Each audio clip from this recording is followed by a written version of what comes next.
Welcome friends. Ready கேஸை இன்னைக்கு எபிசோட்ல மீனா அழுதுட்டே பேசிட்டு இருக்கிறாங்க முத்துட்ட.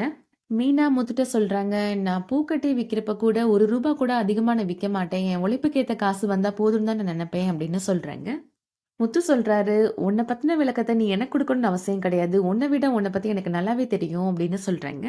நான் எவ்வளவோ பேர் வீட்டுக்கு பூ கொடுக்கறதுக்காக போறேன். அத்தை என் மேல இந்த மாதிரி பழி போட்டு பேசினது அவங்களுக்கு தெரிய வந்துச்சுன்னா எல்லாரும் என்னை பத்தி என்ன நினைப்பாங்க அப்படின்னு சொல்றாங்க மீனா. நெறைய பேர் அவங்க வீட்டு பூஜை அறையில போய் என்ன பூ போட சொல்லுவாங்க. இந்த விஷயம்லாம் தெரிஞ்சா அவங்க என்ன நெனைப்பாங்க? அப்படின்னு ரொம்ப வருத்தப்பட்டு பேசுறாங்க மீனா.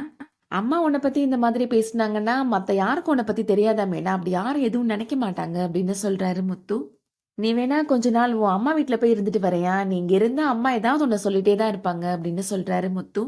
நான் இங்கிருந்து போனா கூட என் மேல திருட்டு பழி வந்துருச்சு. அதனால அதுலருந்து தப்பிக்கிறதுக்காக தான் நான் போனேன்னு பேசுவாங்க அப்படின்னு சொல்றாங்க மீனா. எங்க அம்மா இப்பதான் அந்த சத்யா விஷயத்துல இருந்து கொஞ்சம் கொஞ்சமா மீண்டு வந்திருக்கிறாங்க அப்படின்னு சொல்றாங்க. மறுபடியும் என் மேல இந்த மாதிரி ஒரு திருட்டு பள்ளி வந்தது தெரிஞ்சுச்சுன்னா எங்க அம்மாவால தாங்கிக்கவே முடியாது அப்படின்னு சொல்றாங்க மீனா. நீ சொல்றதும் கரெக்ட் தான் மீனா. நம்ம கஷ்டம் நம்மளோட போகட்டும் அப்படின்னு சொல்றாரு முத்து. பார்வதி ஆண்டி என் மேல ரொம்ப அன்பா இருப்பாங்க. ஆனா அவங்களே என் மேல இப்படி பழி போட்டு பேசிட்டாங்களே அப்படின்னு வருத்தப்பட்டு பேசுறாங்க மீனா. முத்து சொல்றாரு, எனக்கு என்னவோ அவங்க பேசின மாதிரி தெரியல மீனா அப்படின்னு சொல்றாரு. அம்மா ஃபோன் பேசுறப்ப கவனிச்சியா? அவங்களே கேள்வி கேட்டு அவங்களே பதில் சொல்லிக்கிட்டாங்க அப்படின்னு சொல்றாரு. பார்வதி அத்தை ரொம்ப நல்லவங்க. யார் மனசையும் கஷ்டப்படுத்துற மாதிரி பேச மாட்டாங்க அப்படின்னு சொல்றாரு. அவங்களே உனக்கு ஃபோன் பண்ணி கேட்கறதா இருந்தா கூட அந்த பணம் இருந்துச்சு பாத்தியாமான்னு தான் கேட்பாங்களே தவிர உன் மேல பழி போட்டுலாம் பேச மாட்டாங்க அப்படின்னு சொல்றாரு.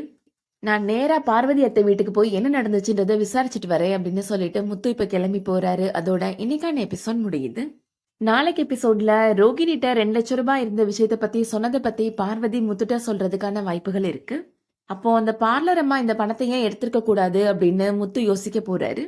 இந்த பணத்தை எடுத்தது ரோகிணி தான் அப்படின்றத முத்து கண்டுபிடிப்பாரா? வெயிட் பண்ணி பார்க்கலாம்.